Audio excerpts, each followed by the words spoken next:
Lanjut lagi ketemu dengan saya Felix di Renungan Manis di podcast bersama dengan juga Zevki Priadana.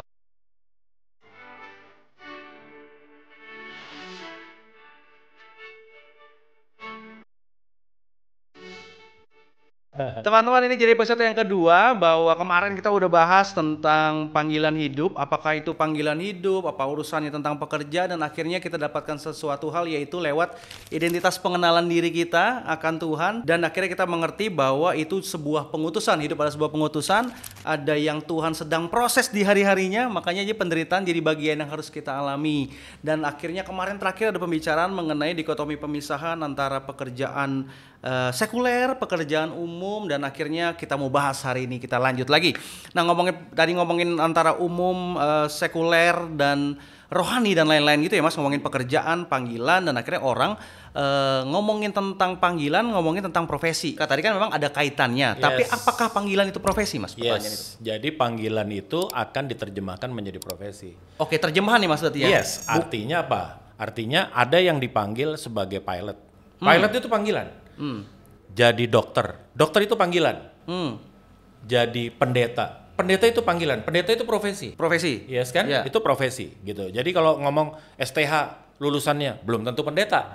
Gitu. STH teologi itu cuma cabang ilmu. Ya kan? Pendeta itu profesi. Bankers itu profesi. Nah, disitulah sebetulnya letak pengutusan kita. Oke. Ya kan, sebagai ibu rumah tangga gitu ya. Jadi artinya ada panggilan umum khusus nggak sih Mas? Nggak ada. Kalau nanti ngomong khusus umum, jadi akhirnya panggilan rohani dan panggilan non rohani. Dikotomi lagi ujung-ujungnya. Dikotomi lagi ujung-ujungnya. Yang namanya semua itu harus rohani. Saya pilot kayak siapa ngomong soal hamba Tuhan nih. Ya kan, kadang-kadang kita gini, hamba Tuhan. Oh, hamba Tuhan yang di gereja noh. Yang di luar bukan? Yang di luar bukan. Saya tanya sama mereka, terus Anda ini kalau nggak angkat tangan hamba siapa? Hamba setan, hamba dunia, hamba uang. Iya. Kan kita semua hamba Tuhan. Betul. Gitu ya, waktu kita menjalankan panggilan kita di dalam profesi kita, ya kan, ingat kita hamba Tuhan. Waktu kita ada di situ, ingat di pundak kita ada nama Tuhan. Jadi jangan mempermalukan Tuhan. Utusan itu lagi ya Mas tadi Mas? Yes. Yang berikutnya, waktu kita memilih profesi, karena kita sadar bahwa profesi itu adalah panggilan, maka yang pertama harus kita tanya siapa? Ya Tuhan. Ya Tuhan lah. Nah, kadang-kadang kita ini enggak. Gitu, pilih profesi itu berdasarkan mana uang yang gede, mana duit yang banyak, yang lebih mana yang ngetop, mana yang banyak menghasilkan advantage. Cuman itu aja dasar untuk kita melaksanakan panggilan kita. Ya enggak, menentukan profesi kita bukan begitu caranya.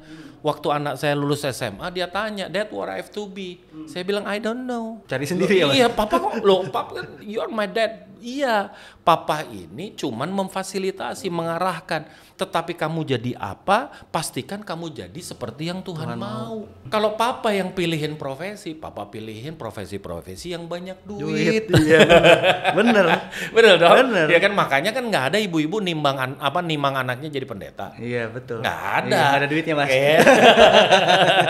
Yang ditimang jadi lawyer, jadi pilot, jadi dokter, jadi insinyur, jadi businessman. Pertimbangannya yang menguntungkan lagi, pasti, yang menghasilkan lagi. Urusannya pasti urusan materi. Padahal sekali lagi hidupmu itu adalah pengutusan. Jadi yang ditanya yang ngutus, saya jadi apa? Gitu. Karena kalau kita berjalan di dalam pengutusan itu, ingat Mazmur 128. Siapa yang berbahagia? Dia yang takut akan Tuhan dan hidup di jalan-jalan yang Tuhan tentukan. Nanti kalau nggak kayak Petrus, ini bukan soal baik nggak baik, kan dokter baik, kan insinyur bagus Pak, ini betul. Petrus juga pengen gurunya nggak dibunuh, itu kan bagus. Apa salahnya sih? Betul. Waktu Yesus ngomong saya harus menderita. Saya harus menjalankan panggilan.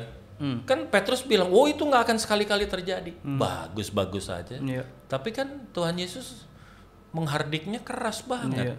Nyahlah kau iblis. Siapa iblis? Yang hanya memikirkan apa yang dipikirkan manusia. Nggak dipikirkan apa yang dipikirkan Tuhan. Nah itu ngeri. Nah kecenderungannya, tapi kan dunia kasih makannya itu kan Mas sekarang. That's it. Gitu.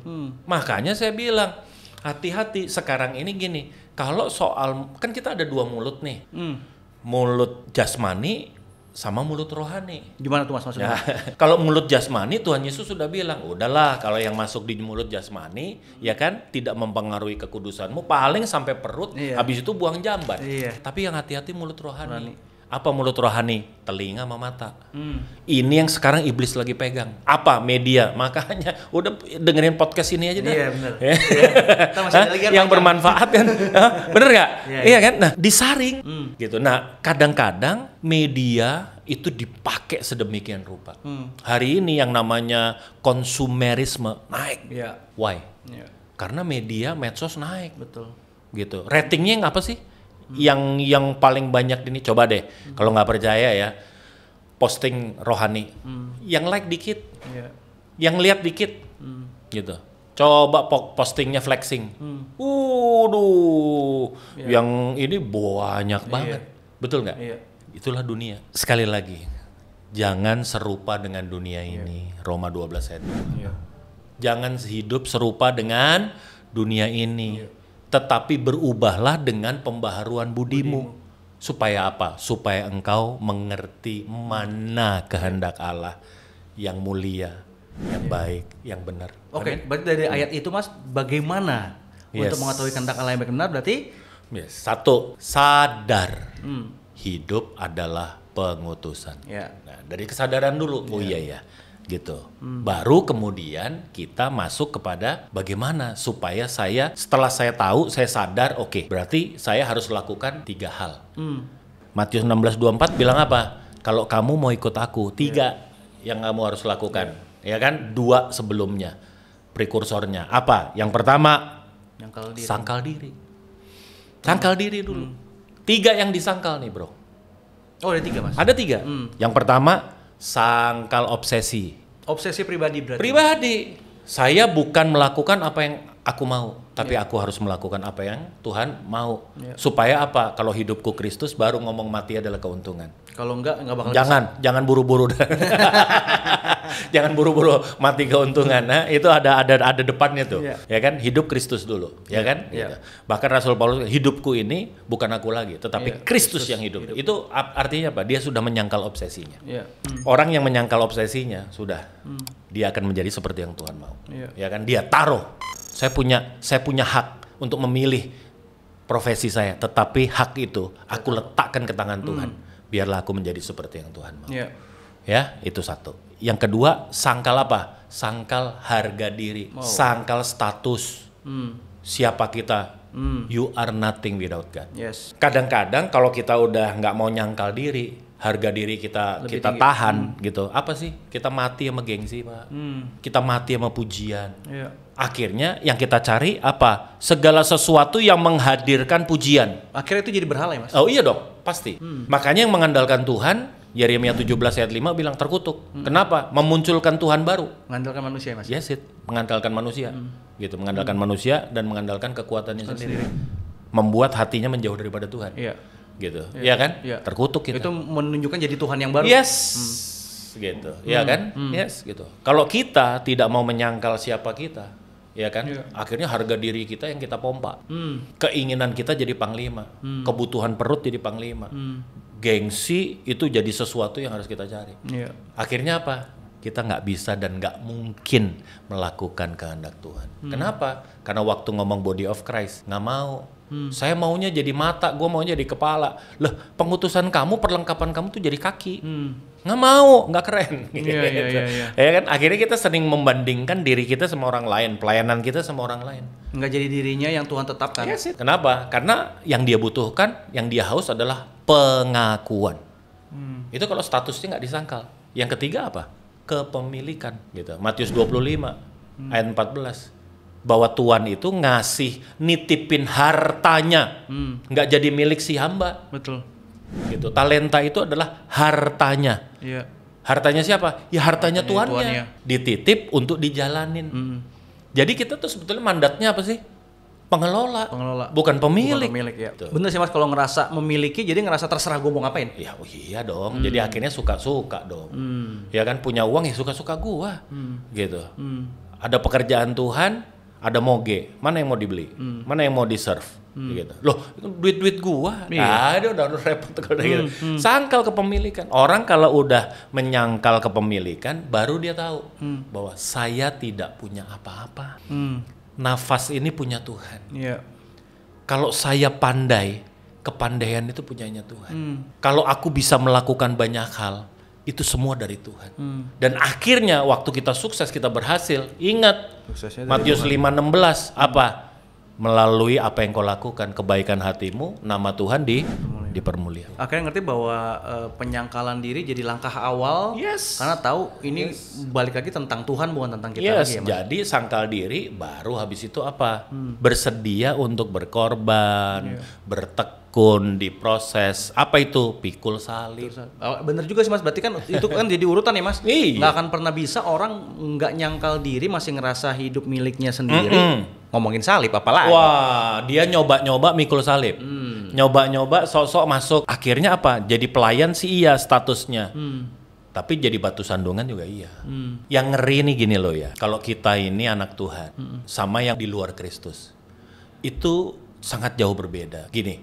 Kalau yang di luar Kristus melakukan dosa, titelnya apa?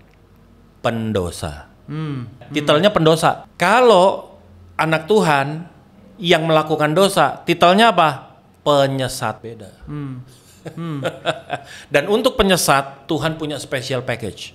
Apa? Batu kilangan, sama tali diiketin di leher, benemin di air. Itu paketnya. Apa sih yang mau Tuhan kasih tahu? Kamu jangan jadi penyesat. Gitu. Kamu statusnya pelayan, statusnya anak Tuhan, tetapi kamu jadi batu sandungan. Akhirnya kamu jadi penyesat. Kamu memberi contoh kepada orang di luar sana. Kamu melakukan, kan kalau guru kencingnya berdiri, muridnya kencing berlari. Nah, cucu murid sprint kan? Iya benar, sprint. Benar. Iya, itu akan terjadi. Kenapa? Belum sangkal diri, nyoba-nyoba pikul salib. Berarti berbicara tentang bagian pendisiplinan rohani, berarti bagian juga pembentukan itu kan Mas? Yes, itu adanya di pikul salib. Jadi setelah kita sangkal diri, kita tahu, oh ini saya bukan, hidupku bukan aku lagi, Kristus yang hidup dalamku. Ya kan? Saya sangkal, no, saya bukan siapa-siapa. Segala sesuatu yang aku capai, yang aku bisa, semua harus kembali kepada Tuhan. Gitu. Oh, saya bukan pemilik, pemiliknya adalah Tuhan. Apapun yang ada padaku, semua harus dipakai, semuanya harus berbuah menjadi kemuliaan bagi nama Tuhan. Ya kan? Setelah itu kita sadari, kita lakukan. That's it. Maka apa yang harus kita lakukan? Oh iya, dalam hidup nggak kemudian kita baik-baik saja. Ada pergumulan. Kita masuk di dalam pekerjaan baiknya Tuhan, tantangannya tetap ada. Tantangannya tetap ada di sana. Judulnya pekerjaan baik, tapi yang dijalanin nggak belum gitu. tentu baik-baik. Tidak menghasilkan, kadang-kadang nggak menghasilkan seperti yang kita harapkan. Ya kan? Tidak direspon seperti yang kita harapkan. Nggak apa-apa. Tapi ini adalah pengutusanku. Gitu. Kenapa? Karena yang 3 udah disangkal. Jadi gue nggak butuh. Tapi lu kan nggak dapat pujian, nggak apa-apa juga. Tapi lu nggak dapat apa-apa. Emang gue juga nggak punya apa-apa. Bener. Tapi lu kan jadi nggak terkenal. Lah, emang gue bukan jalanin obsesi gue. Cita-citanya Tuhan yang harus lakukan selama Tuhan ini. Jadi jangan cuman bisa nyanyi suka-sukamu Tuhan. Jangan cuman gitu. Joget lagi. Joget. Kalau nyanyi pinter. Haleluya. Gila pas jalaninnya. Tapi akhirnya ngerti bagaimana ini selanjutnya untuk ayat tadi yang di Matius tadi Mas akhirnya bilang baru mengikut aku. Baru prekursornya udah kita lakukan, ya kan? Baru kita bisa mengikut. Mengikut tuh artinya apa? Beriman itu bukan pembuktian semalam. Beriman itu bukan pembuktian sekali. Beriman itu pembuktian seumur hidup. Jadi kau harus ikut dia sampai kita menutup mata kita. Berarti kan diawali tadi ya Mas, berarti memang penyangkalan diri sehingga akhirnya ngambil bagian pikul salib dan baru bisa mengikut dia. Dan akhirnya itu 3 langkah ini ya jalani panggilannya 3 ini Mas secara anak-anak Tuhan. Iya, payungnya adalah kesadaran bahwa kita hidup bukan untuk kita hidup bukan kepentingan kita, tapi kita hidup dalam pengutusan. Dan mengaca sama apa yang Tuhan Yesus sudah kerjakan buat kita kan Mas, di Injil itu sendiri kan Iya. Mas, yang udah menjadi teladan yang baik buat kita, bukan yang baik lagi, teladan yang memang satu-satunya jadi tempat teladan kita untuk bisa mengosongkan diri, akhirnya mikul salib dan ngikut apa yang Bapa mau. Ya, Sampai conscious-nya akhir. Tuhan Yesus Yohanes 4:34. Makananku, artinya apa? Hidupku yang terpenting, yang utama. Ya, makanan urusan pokok ya Mas. Iya, gitu. Makananku adalah melakukan kehendak Dia yang mengutus aku dan menyelesaikan pekerjaannya. Kerja. Tapi tahu bahwa dalam apa yang dikerjakan, peran anugerah Kristus itulah yang jadi motor utamanya kan Mas? Oh ya pasti. Karena kan Pasti. kesadarannya ada banyak orang punya kecenderungan ketika mengerjakan sesuatu untuk Tuhan, kecenderungannya ya ini saya yang mengerjakannya. akhirnya. Yes. Jadi kesadaran itu membuat kita menjadi meresponi penebusan dengan benar.